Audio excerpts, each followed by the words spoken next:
এবাৰ আমি আলোচনা কৰিব খুজিছোঁ চতুৰ্থ উপবিষয় design development and modelling for sustainable development অৰ্থাৎ বহনক্ষম জীৱনৰ বাবে ৰূপাংকন উন্নয়ন পৰিকল্পনা তথা মডেল প্ৰস্তুতি। গোটেই বিষয়বস্তুটো শুনাত বহুত নতুন যেন লাগিলেও পদ্ধতিগতভাৱে আমি তিনিটা বস্তুৰ ওপৰত ভালকৈ বুজ লোৱাৰ প্ৰয়োজন আছে। ডিজাইন ডেভেলপমেণ্ট প্লেনিং আৰু মডেলিং কি। ডিজাইন হ'ল এটা এপ্ৰ'চ বা এটা প্ৰক্ৰিয়াগত পদ্ধতি যাৰ জৰিয়তে আমি কিবা এটা বস্তু নতুনকৈ প্ৰস্তুত কৰিব খুজিছোঁ, নতুন ধৰণে পৰিকল্পনা কৰিছোঁ, তাৰ আকৃতিগত বা সাংগঠনিকগত গোটেই প্ৰক্ৰিয়াটো কেনেকুৱা হ'ব তাৰ এটা আৰ্হি প্ৰস্তুত কৰা, তাৰ এটা পৰিকল্পনা কৰা। সাধাৰণতে এনেকুৱা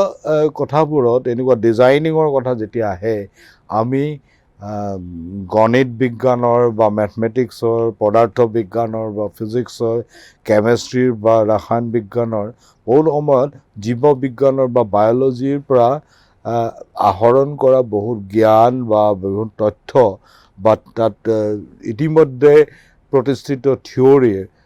আলম ল'ব লগা হয় বা সেইবোৰৰ এটা প্ৰয়োগ কৰিব লগা হয়। বিশেষকৈ বহনক্ষম জীৱন যাপনৰ ক্ষেত্ৰত আমি নতুন এটা প্ৰক্ৰিয়াগতভাৱে কাৰ্যক্ষম এটা সিদ্ধান্ত গ্ৰহণ কৰাৰ ক্ষেত্ৰত সাধাৰণতে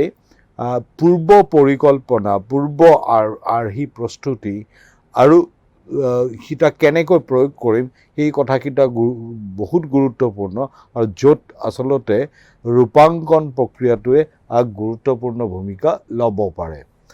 ইয়াতে কেইটামান সাধাৰণ উদাহৰণ দেখুওৱা হৈছে।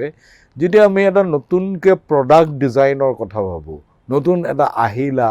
বা নতুন এটা ব্যৱহাৰিক সামগ্ৰী এটা প্ৰস্তুত কৰাৰ কথা ভাবোঁ, নতুনকৈ ডিজাইন কৰাৰ কথা ভাবোঁ, এনেকৈ ডিজাইনৰ এটা কি ডিজাইন ভাবিছোঁ সেইটোক ৰূপাংকন কৰা হয়। ইয়াৰ ওপৰত ভিত্তি কৰি আৰু বহুত পদ্ধতিগতভাৱে আগবাঢ়িব পাৰি। এতিয়া যদি আমি ঘৰ এটা বনাব খুজিছোঁ, কিন্তু ঘৰটো কেনেকুৱা হ'ব,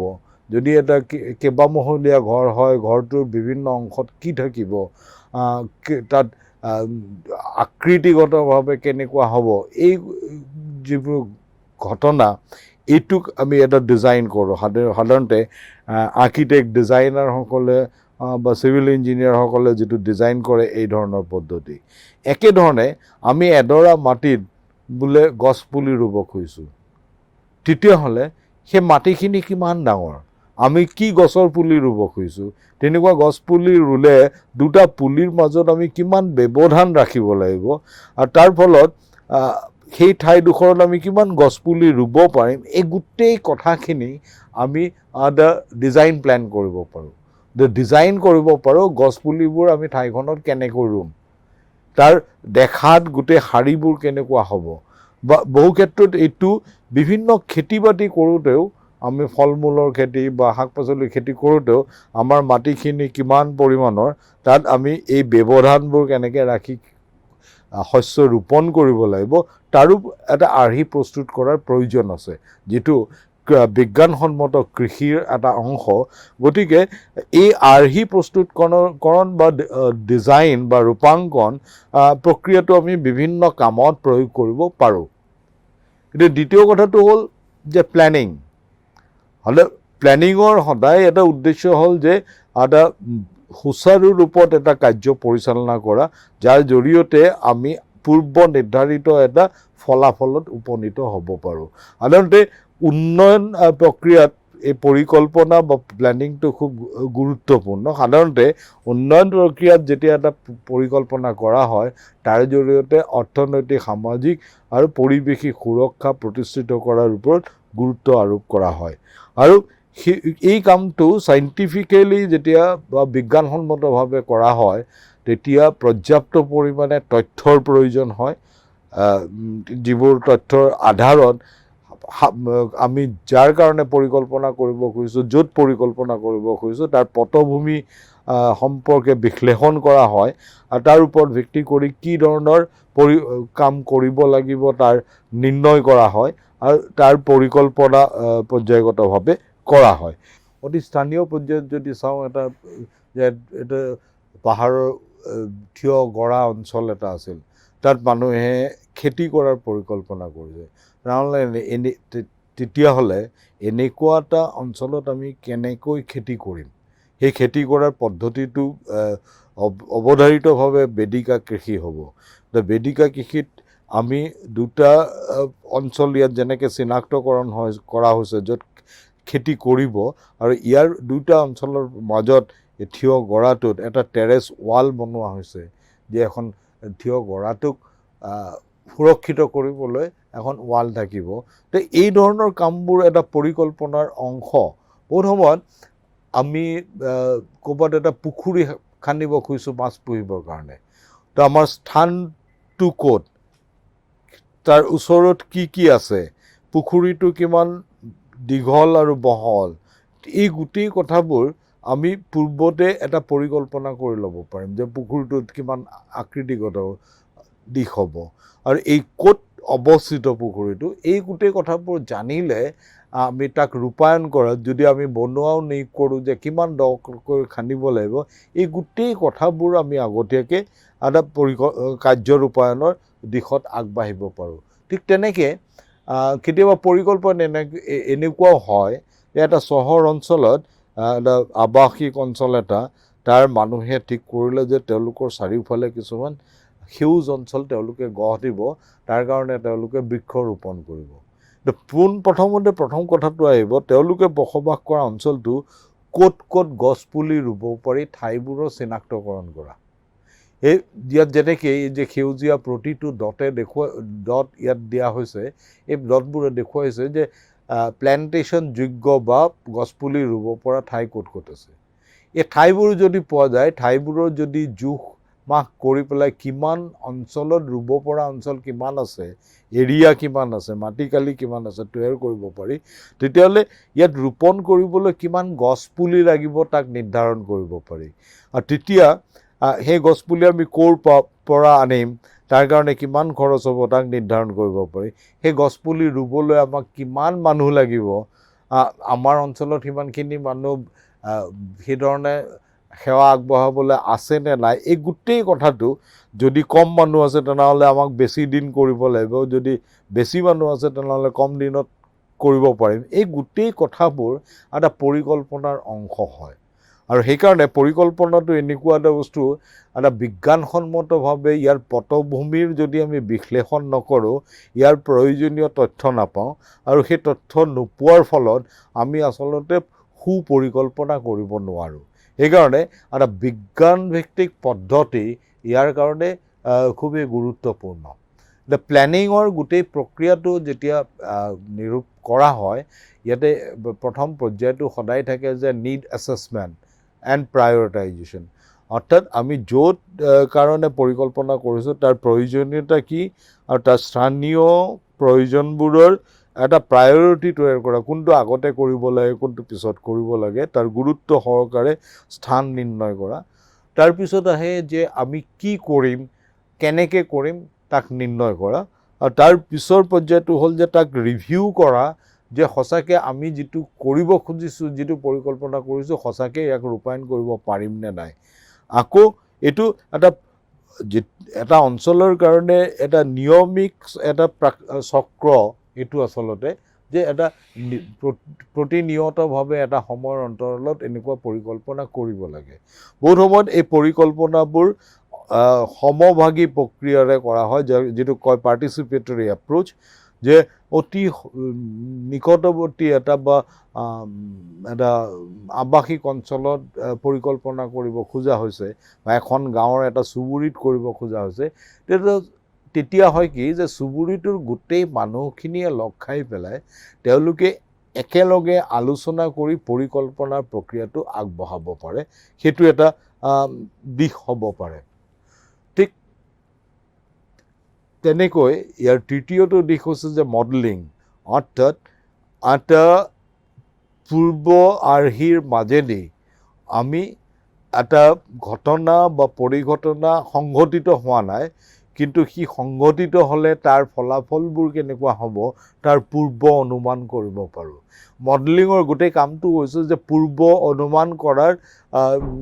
এটা পদ্ধতি। এই পদ্ধতিটোত মূলতঃ বহু ধৰণৰ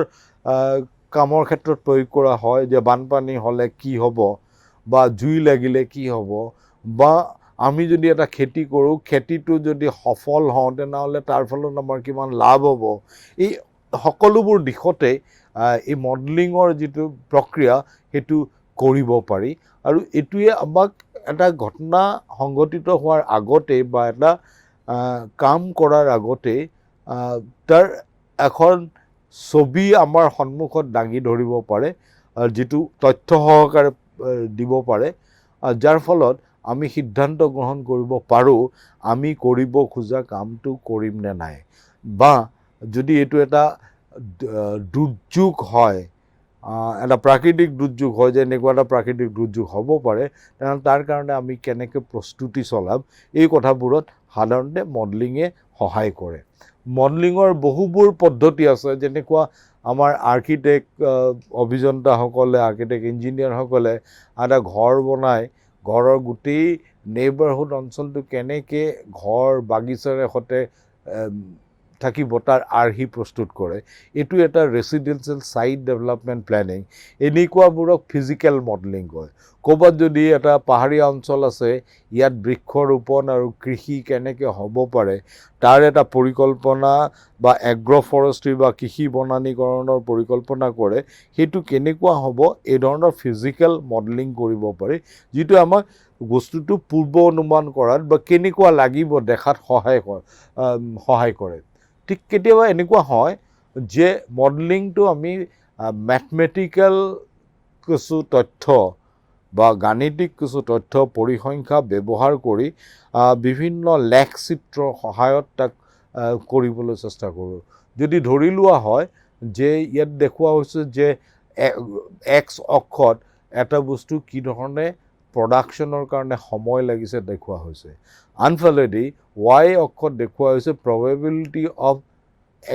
এক্সিষ্টিং এটা পৰিঘটনা, আৰু এই এক্সিষ্টিং ঘটনাটো হ'ল যে এটা হেজাৰ্ড বা দুৰ্যোগৰ সম্ভাৱনা কিমান সময় ধৰি আছে। ইয়াতে দেখুওৱা হৈছে যে ফেজ 1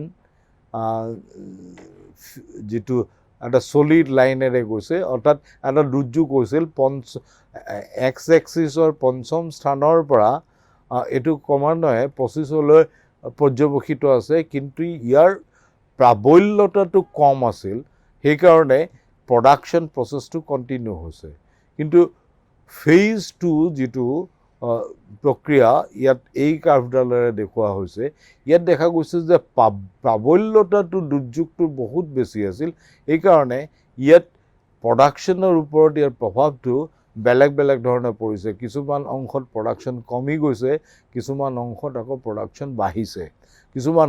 অংশত একেই আছে। আনহাতে এইটো এটা তৃতীয় ষ্টেজ দেখুৱাইছে যে গোটেই দুৰ্যোগটো অতি কম সময়ৰ কাৰণে হৈছিল, গতিকে সি প্ৰডাকশ্যন ছিষ্টেমটোত খুব বেছি প্ৰভাৱ পেলাব পৰা নাই। এতিয়া তাৰমানে এইটো এটা উদাহৰণহে, যে এটা ধৰি লৈছোঁ যে এটা খেতি আমি কৰি আছিলোঁ, খেতিটো কৰি থকাৰ সময়ত বানপানী হ'ল বা খৰাং বতৰ হ'ল, সেইটোৰ প্ৰভাৱ কেনেকৈ পৰিছে তাৰ এটা মূল্যাংকন কৰিব পাৰি। বহু সময়ত এটা বস্তু চোৱা যায় যে যিকোনো প্ৰডাকশ্যন ছিষ্টেমত ইয়াত এক্স এক্সিছত ইৰে কোৱা হৈছে যে এফৰ্ট, মানে আমি যিটো এফৰ্ট দিব লগা হ'ল উৎপাদনৰ কাৰণে, সেই এফৰ্টটো আমাৰ মানে কেপিটেল কষ্ট, আমাৰ লেবাৰ কষ্ট, আমাৰ মেটেৰিয়েল কষ্ট, সেই সকলোবোৰ আহিব।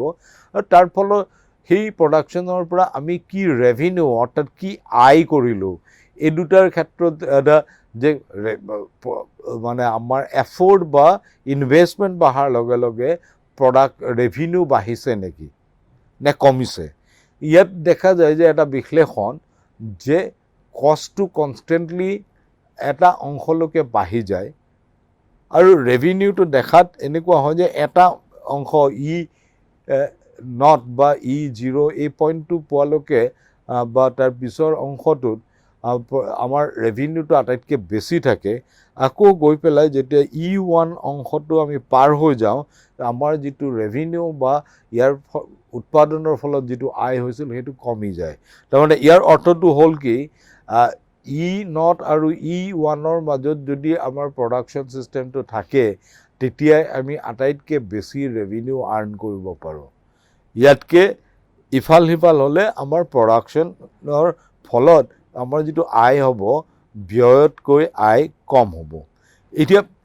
এইটো এটা পূৰ্ব অনুমান যদি আমাৰ গোটেই তথ্য ভিত্তিখিনি থাকে তেনেহ'লে এটা প্ৰডাকশ্যন প্ৰক্ৰিয়া আৰম্ভ কৰাৰ আগতে এই ধৰণৰ বিশ্লেষণ কৰিব পাৰি এই ধৰণৰ মডেলিংবোৰক কোৱা হয় প্ৰেডিক্টিভ মডেলিং অৰ্থাৎ ইয়াৰ জৰিয়তে আমি পূৰ্ব অনুমান কৰোঁ কামটো কৰাৰ আগতে যে কেনেকুৱা হ'ব পাৰে গোটেই ঘটনাটো এতিয়া এনেকুৱা মডেলিঙৰ ক্ষেত্ৰত কেইটামান বিশেষ কথা আমি সদায় মনত ৰখা উচিত য'ত পৰিৱেশিক কাৰকবোৰ জড়িত হৈ থাকে এটা হ'ল যে কেৰিং কেপাচিটি সম্পৰ্কে আমি জানিব লাগিব ইক'লজিকেল ফুটপ্ৰিণ্ট সম্পৰ্কে জানিব লাগিব এনভাইৰমেণ্টেল এক্সটাৰ্নেলিটি কি জানিব লাগিব এনভাইৰমেণ্টেল ইম্পেক্ট এছেছমেণ্ট কি আমি জানিব লাগিব আৰু ছ'চিয়েল ইম্পেক্ট এছেছমেণ্ট কি জানিব লাগিব কাৰণ য'ত পৰিৱেশ সমাজ আৰু অৰ্থনীতিৰ কথাটো থাকে এই কথাবোৰৰ এটা গুৰুত্বপূৰ্ণ ভূমিকা আছে এতিয়া কেৰিং কেপাচিটি বুলি ক'লে হ'ল যে এটা নিৰ্দিষ্ট পৰিস্থিতিতন্ত্ৰ বা নিৰ্দিষ্ট এডোখৰ ঠাইত সি কিমান ধাৰণ ক্ষমতাটো তাৰ কিমান যে এইটো এটা মাছ পোহা পুখুৰী হ'ব পাৰে যে পুখুৰীটোৰ মাটিকালি বা পানীৰ কিমান ধাৰণ ক্ষমতা আছে তাৰ ওপৰত ভিত্তি কৰি তাত কিমান মাছ পুহিব পাৰি তাৰ এটা নিৰ্দিষ্ট সীমা থাকিব সেই সীমাটো অতি এটা সৰু উদাহৰণ এই যে কাছৰ বৈয়ামটোত ইয়াৰ ভলিউম যিমান বা পানী যিমান আছে তাৰ ওপৰত নিৰ্ভৰ কৰি এক নিৰ্দিষ্ট পৰিমাণৰ মাছ সদায় সুচল ৰূপত থাকিব পাৰে যিটোক আমি কৈছোঁ এটা আইডিয়েল ষ্টেট বা অতি আদৰ্শ অৱস্থা কিন্তু ইয়াত মাছৰ সংখ্যা যদি দ্বিতীয় বৈয়ামটোৰ অৱস্থালৈ গুচি যায় য'ত দেখা গৈছে যে মাছৰ পৰিমাণ যথেষ্ট বৃদ্ধি পাইছে ইয়াৰ ফলত বৈয়ামটোৰ পৰা পানীবোৰ ওলাই বাহিৰত পৰিছে মাছবোৰো ওলাই বাহিৰত পৰিছে তো এই পৰিঘটনাটোৱে হ'ল যে বিয়ণ্ড কেৰিং কেপাচিটি অৰ্থাৎ ইয়াৰ ধাৰণ ক্ষমতাতকৈ ইয়াৰ অৱস্থাটো বহুত মানে পৰিমাণটো বহুত বেছি যেতিয়া ধাৰণ ক্ষমতাতকৈ ইয়াৰ পৰিমাণটো ইয়াত থকা জনসংখ্যা বা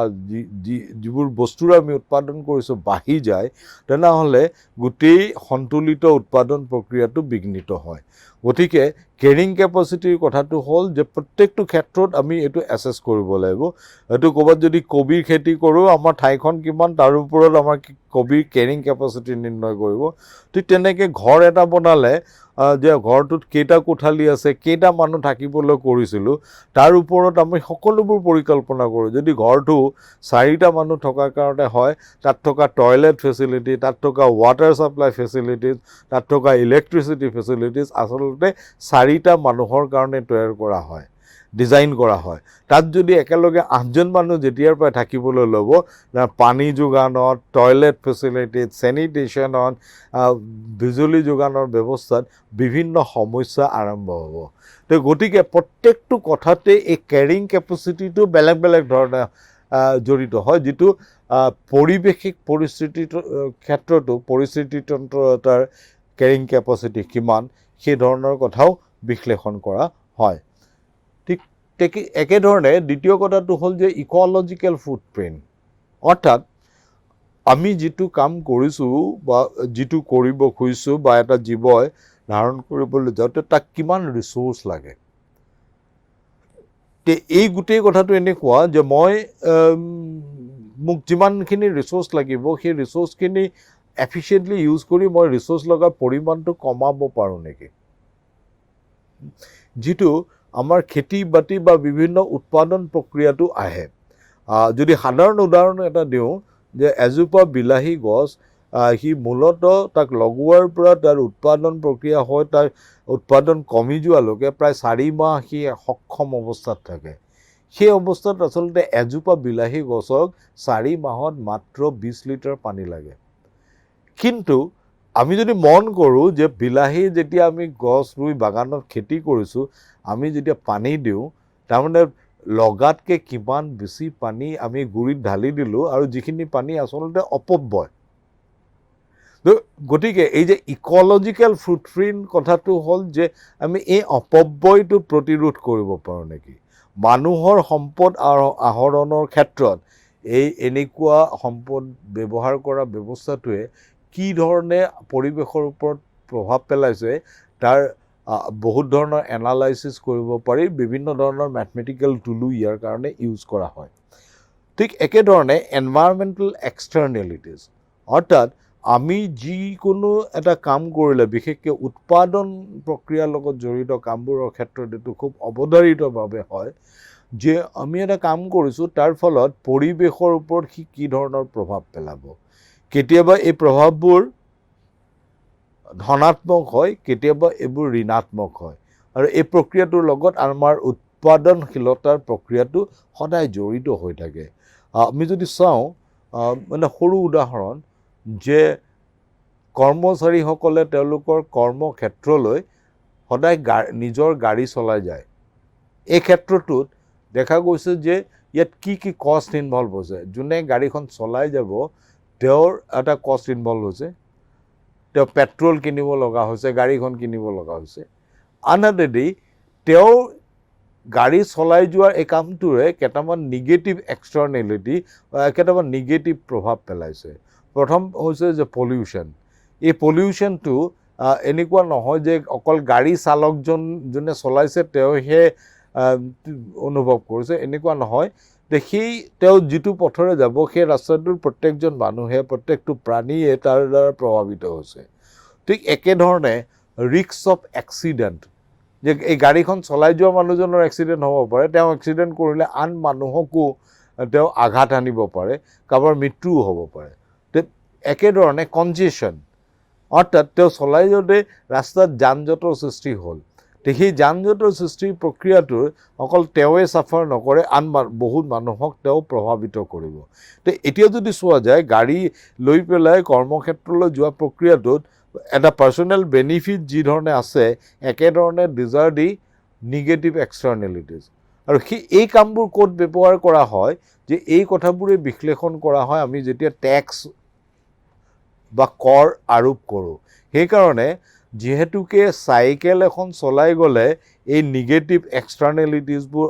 অলমষ্ট নাই বা বহুত কম সেইকাৰণে চাইকেল এখনৰ যিটো ৰোড টেক্স সেইটো আচলতে মিউনিচিপালিটি বা গাঁও পঞ্চায়তত এবাৰে দিব লাগে বহুত ন্যূনতম কিন্তু এখন মটৰচাইকেল বা এখন গাড়ী চলালে তাৰ ৰোড টেক্সো বহুত বেছি দিব লাগে কাৰণ তাৰ নিগেটিভ এক্সটাৰ্নেলিটিজ বহুত বেছি আৰু ইয়াৰ জৰিয়তে আচলতে নিয়ন্ত্ৰণ কৰিব খোজা হয় যাতে মানুহে কমকৈ গাড়ী ব্যৱহাৰ কৰে এই ধৰণৰ কথাবোৰ বিভিন্ন উৎপাদন প্ৰক্ৰিয়াৰ পলিচি প্লেনিঙত প্ৰয়োগ হয় ঠিক একেধৰণে এইটো এটা পজিটিভ এক্সটাৰ্নেলিটিজ বা ধনাত্মক এটা প্ৰভাৱৰ উদাহৰণ কল্পনা যদি কৰে যে এজন খেতিয়কে তেওঁ সৰিয়হৰ খেতি কৰিছে আৰু তেওঁৰ কাষতে আন এজন খেতিয়কে মৌ পুহিছে এই গোটেই ঘটনাটোত কি মৌ পালকজনৰ মৌৱে সৰিয়হৰ খেতি কৰা খেতিয়কজনৰ সৰিয়হ ডৰাত ফুল ফুলাৰ সময়ত পৰাগ সংযোগটো যথাযথ ৰূপত হোৱাত সহায় কৰে মৌ মাখিবোৰে যাৰ ফলত তেওঁৰ এই পথাৰখনত উৎপাদনশীলতা বৃদ্ধি পায়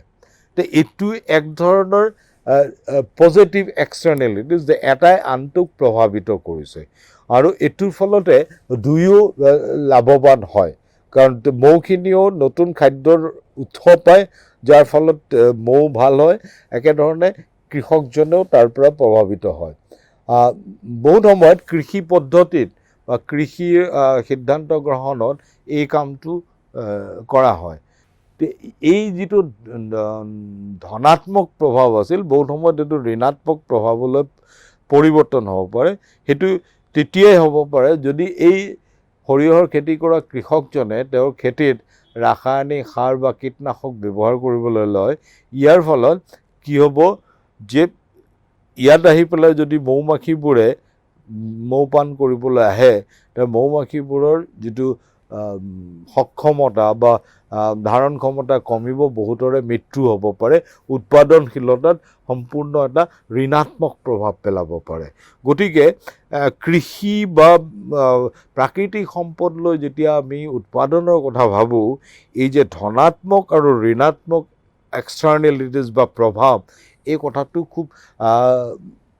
সঠিক ৰূপত গভীৰভাৱে বিশ্লেষণ কৰাৰ প্ৰয়োজন আছে। অন্যথাই এই বিভিন্ন ধৰণৰ সমস্যাৰ সন্মুখীন কৰাব পাৰে। একেধৰণে এনভাইৰনমেণ্টেল ইম্পেক্ট এছেছমেণ্ট বা পৰিৱেশিক প্ৰভাৱ বিশ্লেষণ ঠাৱৰ কৰা,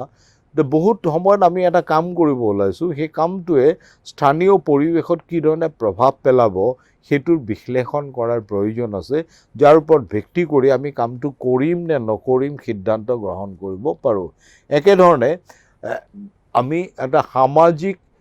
প্ৰভাৱৰো বিশ্লেষণ কৰিব পাৰোঁ। অৰ্থাৎ আমি এটা কাম কৰিব খুজিছোঁ বা এটা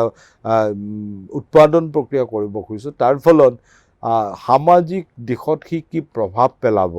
সেইটোৰ বিশ্লেষণ কৰিব পাৰোঁ। আৰু আমাৰ বিশ্লেষণে যদি প্ৰতিষ্ঠিত কৰে সেইটো উপকাৰী হ'ব, তেতিয়া আমি কামটো কৰিব পাৰোঁ। যদি অপকাৰী হয়, তেনে কাম কৰাৰ পৰা আমি বিৰতও থাকিব পাৰোঁ। এইবোৰ এটা সাধাৰণ উদাহৰণ। বহুত সময়ত মডেলিং বা এনেকুৱা প্লেনিং এক্সাৰচাইজবোৰত বা এনেকুৱা কাম কৰোঁতে এই দিশবোৰৰ প্ৰতি সদায় গুৰুত্ব আৰোপ কৰা হয়। এতিয়া এই গোটেই চাইকেলটো এনেকুৱা যে প্ৰথমতে এটা নিড এছেছ কৰা হয়, তাৰ ওপৰত এটা আইডিয়া বা ডিজাইন কৰা হয়, তাৰ ভিত্তি কৰি প্লেনিং কৰা হয়, আৰু এই প্লেনিঙৰ তথ্যৰ ভিত্তিত এটা মডেলিং বা ডেপিকশ্যন কৰা হয়, পূৰ্ব অনুমান কৰা হয়। তাৰপিছত আকৌ আমি যিটো প্লেন কৰিছিলোঁ PPR প্লেনটোক ৰিভিউ কৰি ৰিপ্লেনিং কৰা হয় যদি প্ৰয়োজন হয়, আৰু তাৰপিছত এটা একশ্যন প্লেন তৈয়াৰ কৰা হয় ৰূপায়ণৰ কাৰণে। এইটো আচলতে এটা আন্তঃসম্পৰ্কিত ডিজাইন, প্লেনিং আৰু মডেলিঙৰ এটা আন্তঃসম্পৰ্কিত চক্ৰ। এতিয়া দুই এটা উদাহৰণ দিলে কথাটো খুব বেছি স্পষ্ট হ'ব। ধৰি লোৱা হ'ল এজন কৃষকে, তেওঁৰ এডৰা মাটি আছে, তাত তেওঁ বন্ধাকবিৰ খেতি কৰিব। আৰু কৃষকজনৰ প্ৰধান উদ্দেশ্যটো হয়তো খেতিৰ জৰিয়তে তেওঁ অৰ্থনৈতিকভাৱে লাভৱান হোৱা, জীৱিকাৰ সন্ধান কৰা। এতিয়া কিছুমান বস্তু ইতিমধ্যে তথ্য ঠাৱৰ কৰা আছে যে বন্ধাকবিৰ খেতিৰ ক্ষেত্ৰত এইটো হ'ল কেৰিং কেপাচিটি। 1 হেক্টৰ মাটিত 20,000টা পুলিহে ৰুব পাৰি। তাতকৈ যদি বেছি পুলি ৰোৱা যায় 1 হেক্টৰ মাটিত, তেনেহ'লে কবিৰ উৎপাদনত ভাল নহ'ব, কবিবোৰ ভাল নহ'ব আৰু খেতিটো লাভৱান নহ'ব। এতিয়া কবি পুলি ৰোৱাৰ ক্ষেত্ৰত কোৱা হৈছে যে দুটা পুলিৰ মাজত অতি কমেও 40 চেণ্টিমিটাৰ ব্যৱধান থাকিব লাগে। দুশাৰী পুলিৰ মাজত 60 চেণ্টিমিটাৰ ব্যৱধান থাকিব লাগে। আৰু সাধাৰণতে এনেকুৱা কবি পুলি ৰুলে প্ৰথম 30 দিনত অতি কমেও 1 লিটাৰ পানী 10টা পুলিৰ মাজত ভগাই দিব লাগে। আৰু পিছৰ 30 দিনত, এই 30 দিনৰ পিছৰ পৰা আচলতে 1 লিটাৰ পানী 6টা পুলিৰ মাজত ভাগ কৰি দিব লাগে। আৰু এনেকৈ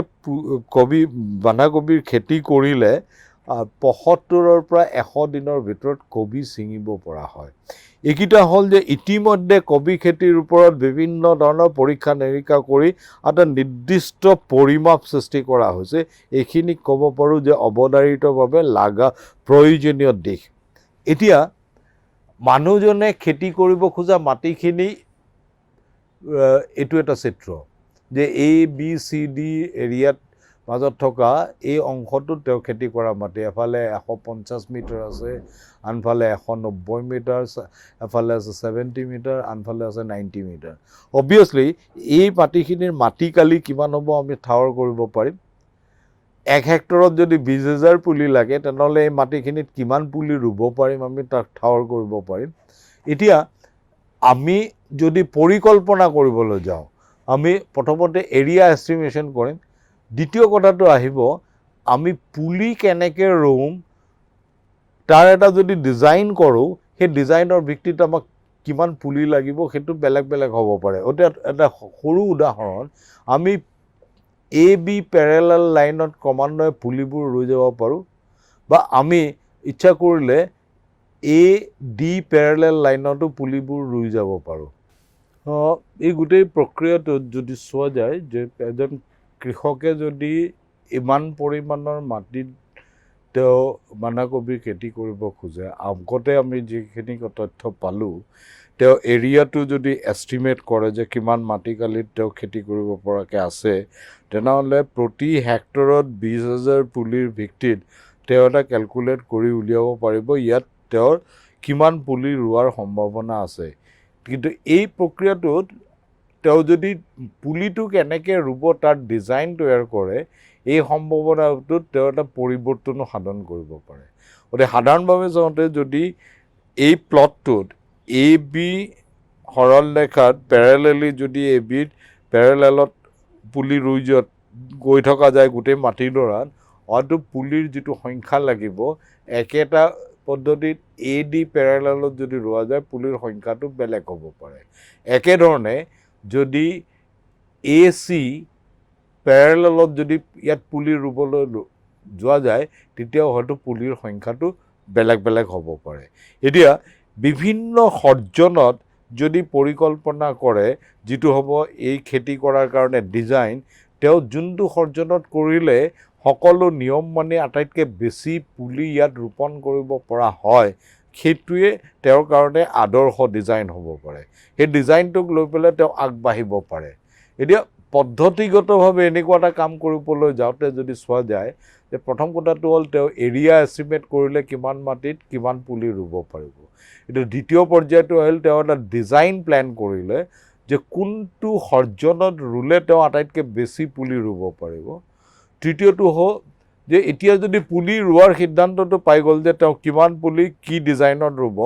তাৰপিছৰ কথাটো হ'ল তেওঁ লেণ্ড প্ৰিপেয়াৰ কৰিব লাগিব, মাটিখিনি তৈয়াৰ কৰিব লাগিব। মাটিখিনি তৈয়াৰ কৰিবলৈ যাওঁতে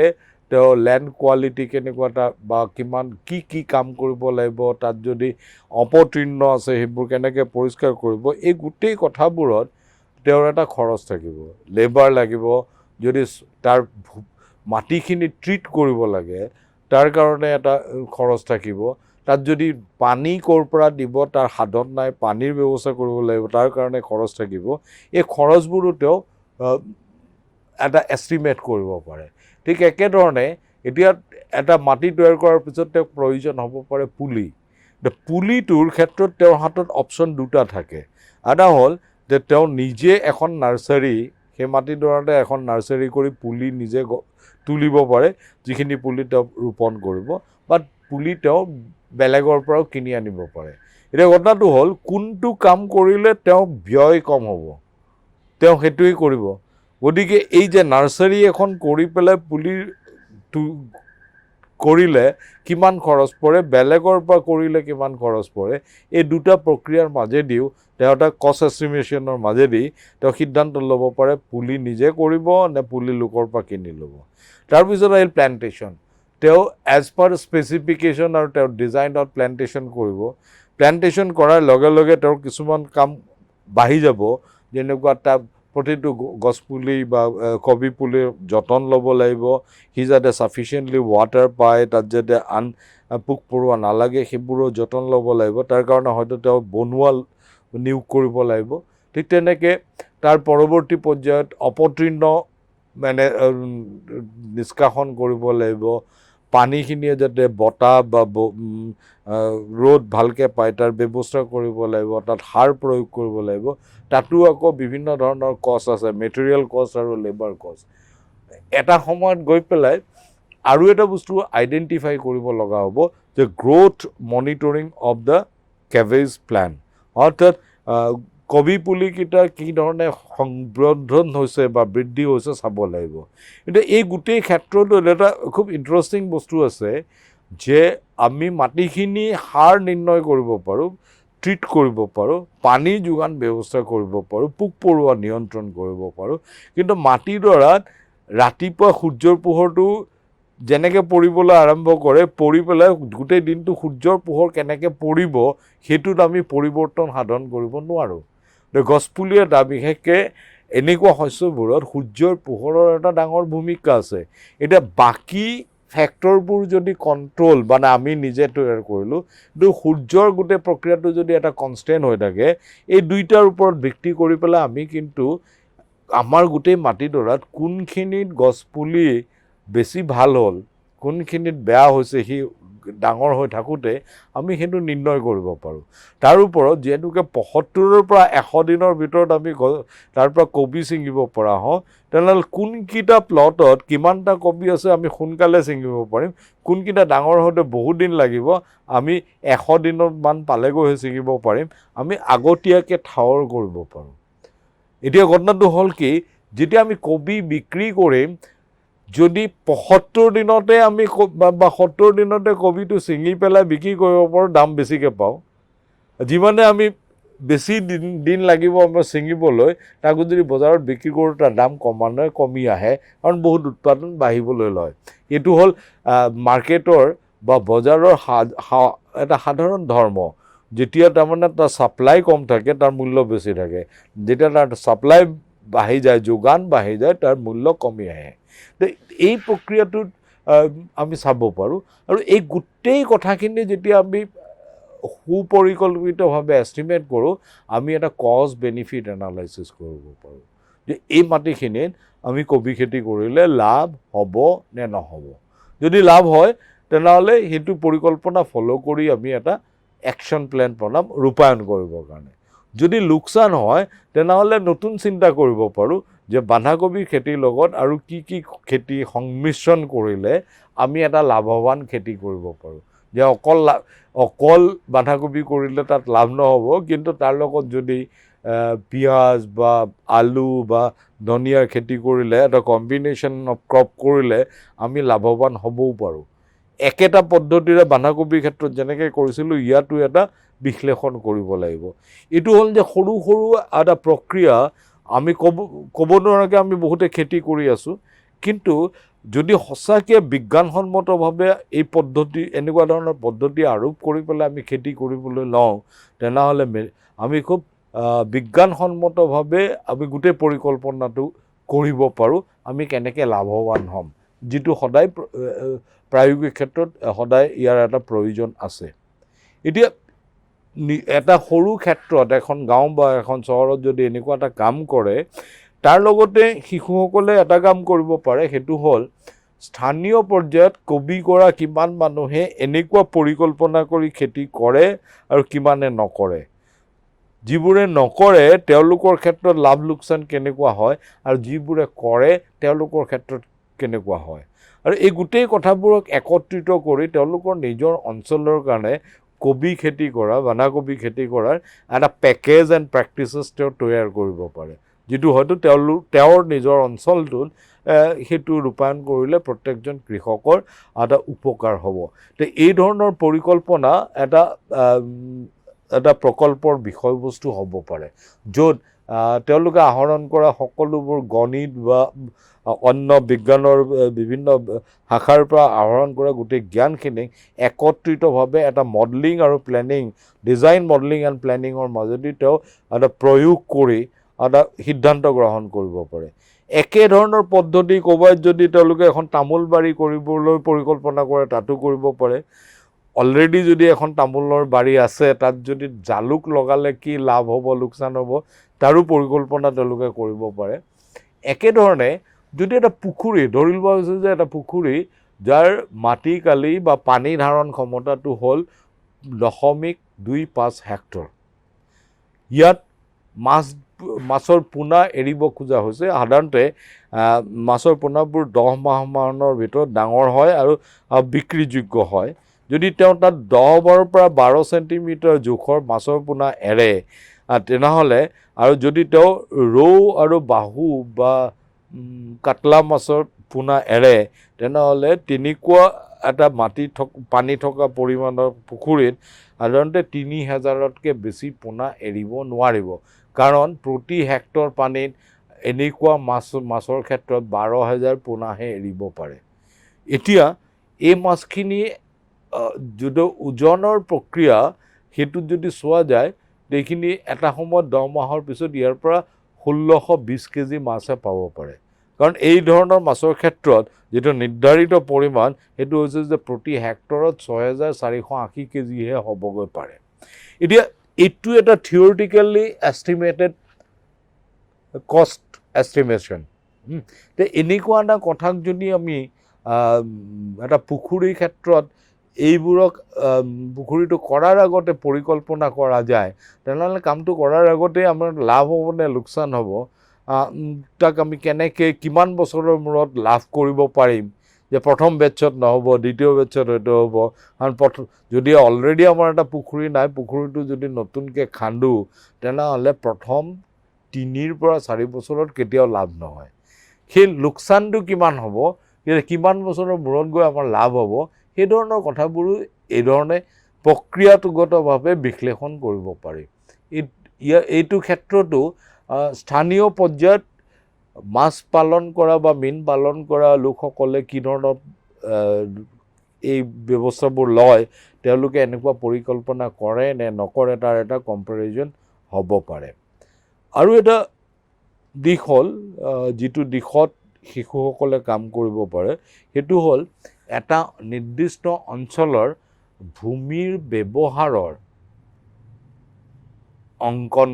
মেপ মানচিত্ৰায়ন কৰা আৰু যাৰ জৰিয়তে এটা অঞ্চলৰ সামগ্ৰিক ভূমিৰ ব্যৱহাৰৰ কি পৰিৱৰ্তন হৈছে সেই কথাটো বিশ্লেষণ কৰা ইয়াতে দুটা নমুনা দেখুওৱা হৈছে এখন কেডাষ্ট্ৰিয়েল মেপ সাধাৰণতে যিটো মণ্ডলসকলৰ তাত থাকে এই কেডাষ্ট্ৰিয়েল মেপখনত কিছুমান নম্বৰ দিয়া আছে এই নম্বৰবোৰ আচলতে দাগ নম্বৰ আৰু পটা নম্বৰ এই দাগ নম্বৰ পটা নম্বৰৰ বিপৰীতে মাটিৰ গৰাকীৰ নাম ঠিকনা থাকে এতিয়া এটা অঞ্চলত এনেকুৱা যদি এখন মানচিত্ৰ আৰু এই তথ্যখিনি লৈ পেলাই প্ৰতি ঘৰ মানুহত যোৱা যায় তেওঁলোকৰ এই দাগ নম্বৰ পটা নম্বৰ মাটিখিনিত তেওঁলোকে কিমান দিনৰ আগৰ পৰা ব্যৱহাৰ কৰি আছে কি কামত ব্যৱহাৰ কৰিছে প্ৰত্যেকৰে যদি তথ্যখিনি আহৰণ কৰা যায় সেই তথ্যখিনিক যদি এই মানচিত্ৰত আকৌ সাংকেতিকভাৱে প্ৰতিনিধিত্ব কৰা যায় তো কিমান বছৰৰ পৰা বছৰৰ লগে লগে বা সময়ৰ লগে লগে ইয়াত ভূমি ব্যৱহাৰৰ পৰিৱৰ্তন হ'ল সেই কথাটো জানিব পাৰি ইয়াত যিটো দেখুওৱা হৈছে নগাঁও অসমৰ নগাঁও চহৰৰ এটা সৰু অঞ্চল মিলনপুৰ বুলি যিটো আচলতে কলং নদীয়ে গতি সলোৱাৰ পিছত এটা সৃষ্টি হোৱা ভূমি এই যিটো তাৰে এখন কেডাষ্ট্ৰিয়েল মেপ বা মণ্ডলৰ মেপ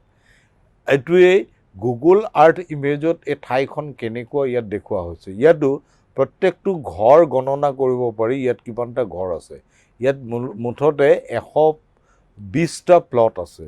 এতিয়া এটা শিশুৰ দলেই কৰা কাম মই আপোনালোকৰ লগত শ্বেয়াৰ কৰিব খুজিছোঁ যে এটা শিশুৰ দলে ইয়াত প্ৰত্যেকটো ঘৰত ভিজিট কৰি তেওঁলোকৰ নাম ঠিকনাৰ এইবোৰ সংগ্ৰহ কৰি ইয়াত তেওঁলোকে কেতিয়াৰ পৰা বসবাস কৰিবলৈ ল'লে আৰু তেওঁলোকে কেতিয়া ঘৰ বনালে এই তথ্যবোৰ আহৰণ কৰি লৈ পেলাই তেওঁলোকে এখন land use land cover map তৈয়াৰ কৰিলে এই মেপখনৰ পৰা যিটো এটা কি ধৰণৰ পেটাৰ্ণ পোৱা গ'ল আৰু তেওঁলোকে আহৰণ কৰা পেটাৰ্ণৰ পৰা দেখা গ'ল যে এই ঠাইডোখৰ 1954 চনলৈকে সম্পূৰ্ণৰূপে এটা ঘাঁহনি অঞ্চল আছিল ইয়াত কোনো মানুহৰ বসতি নাছিল 1955 চনত ইয়াতে দুটা ৰাস্তা হৈছিল আৰু 11 ঘৰ মানুহ বহিছিল আৰু ক্ৰমান্বয়ে ইয়াত 62 চনৰ পৰা এনেকৈ ক্ৰমান্বয়ে 2004 চনলৈ গৈ পেলাই বিভিন্ন মানুহ বহিল তেওঁলোকে বিশ্লেষণ কৰিছে যে 1962 চনৰ আগতে ইয়াত মানুহে ব্যৱহাৰ কৰা ভূমিৰ পৰিমাণ আছিল মুঠ ভূমিৰ মাত্ৰ 9.5 হেক্টৰ 18.21 হেক্টৰ পৰিমাণ সম্পূৰ্ণৰূপে ঘাঁহনি অঞ্চল আছিল কিন্তু ক্ৰমান্বয়ে এইটো গৈ 1982-92 চনত গৈ পেলাই ইয়াতে 16.06 হেক্টৰ মাটি মানুহে ব্যৱহাৰ কৰিছে ঘৰ দুৱাৰ বনাইছে মাত্ৰ 3.1 হেক্টৰ মাটিহে মুকলি মাটি য'ত ঘাঁহনিৰো অস্তিত্ব নাই কিন্তু মুকলি মাটি আছেগৈ তো এই গোটেই কথাটোৰ এইটো এটা মানচিত্ৰ এটা আহিলাত যাৰ জৰিয়তে আমি এটা আৰ্হিৰ বা এটা বিশ্লেষণ কৰিব পাৰোঁ, এটা য'ত মেপখন এটা মডেল হয় যে যাৰ জৰিয়তে মানুহে এটা অঞ্চলৰ ওপৰত কি ধৰণে প্ৰভাৱ পেলাইছে, সেই প্ৰভাৱৰ ফলত এটা প্ৰাকৃতিক অৱস্থাৰ কি ধৰণৰ পৰিৱৰ্তন হৈছে। হয়, নগাঁও চহৰৰ এই মিলনপুৰ নামৰ সৰু ঠাইখনত যে 1954 চনৰ পৰা 92 চনৰ ভিতৰত কি ধৰণে এটা ঘাঁহনি অঞ্চলক মানুহৰ বসতি অঞ্চললৈ পৰ্যবসিত হ'ল, এটা সুন্দৰ নমুনা এই মানচিত্ৰায়ন পদ্ধতিটোৰে নিৰূপণ কৰিব পাৰে। তো এইটো এটা এক ধৰণৰ প্ৰকল্প কৰাৰ উপায় হ'ব পাৰে যে এই ধৰণেও মানচিত্ৰক এটা মডেল হিচাপে গ্ৰহণ কৰি এটা অঞ্চলৰ মানচিত্ৰায়নৰ জৰিয়তে বিভিন্ন বিশ্লেষণ কৰিব পাৰি। এতিয়া আন কেইটামান দিশ আছে যে এতিয়া COVID-19 পেণ্ডেমিক আৰু লকডাউনৰ সময়ত মানুহৰ ওপৰত বা বিভিন্ন অঞ্চলৰ মানুহৰ স্বাস্থ্যৰ ওপৰত, স্বাস্থ্য বুলি কওঁতে শাৰীৰিক স্বাস্থ্য, মানসিক স্বাস্থ্যৰ ক্ষেত্ৰত, মানুহৰ জীৱন আৰু জীৱিকা বা অৰ্থনৈতিক সুৰক্ষাৰ ক্ষেত্ৰত, মানুহৰ খাদ্যৰ সুৰক্ষাৰ ক্ষেত্ৰত, এটা অঞ্চলৰ শিক্ষা দীক্ষাৰ ক্ষেত্ৰত, মানুহৰ আভ্যন্তৰীণ পাৰিবাৰিক অৱস্থাৰ ক্ষেত্ৰত কি ধৰণৰ প্ৰভাৱ পৰিছে, আমি যেনেকৈ ছ'চিয়েল ইম্পেক্ট এছেছমেণ্ট কৰোঁ, একেধৰণে ইয়াতে এক ধৰণৰ সামাজিক অৰ্থনৈতিক ইম্পেক্ট এছেছমেণ্ট কৰিব পাৰি। আৰু যাৰ জৰিয়তে এটা কৰিব পাৰি যে যোৱা 4 মাহত ঘটনাটো এনেকুৱা হৈছে, ইয়াৰ পৰা এটা প্ৰেডিকশ্যনছ বা পূৰ্ব অনুমানো কৰিব পাৰি এই অৱস্থাটো যদি আৰু 6 মাহ চলি থাকে তেনেহ'লে মানুহখিনিৰ অৱস্থাটো কোন অৱস্থালৈ যাব। এইটো গোটেইবোৰ দিশত নকৰি ইয়াৰে যিকোনো এটা দিশ, অকল বোলে স্বাস্থ্যজনিত, অকল বোলে শিক্ষাজনিত, অকল বোলে খাদ্য সুৰক্ষাজনিত, যিকোনো এটা দিশ লৈও তেনেকুৱা এটা অধ্যয়ন হ'ব পাৰে যে শিশুসকলে যিটো অঞ্চলত আছে তেওঁলোকৰ নিজৰ অঞ্চলত তেনেকুৱা এটা জৰীপৰ ভিত্তিত তেনেকুৱা এটা বিশ্লেষণো কৰিব পাৰে। এইটো এটা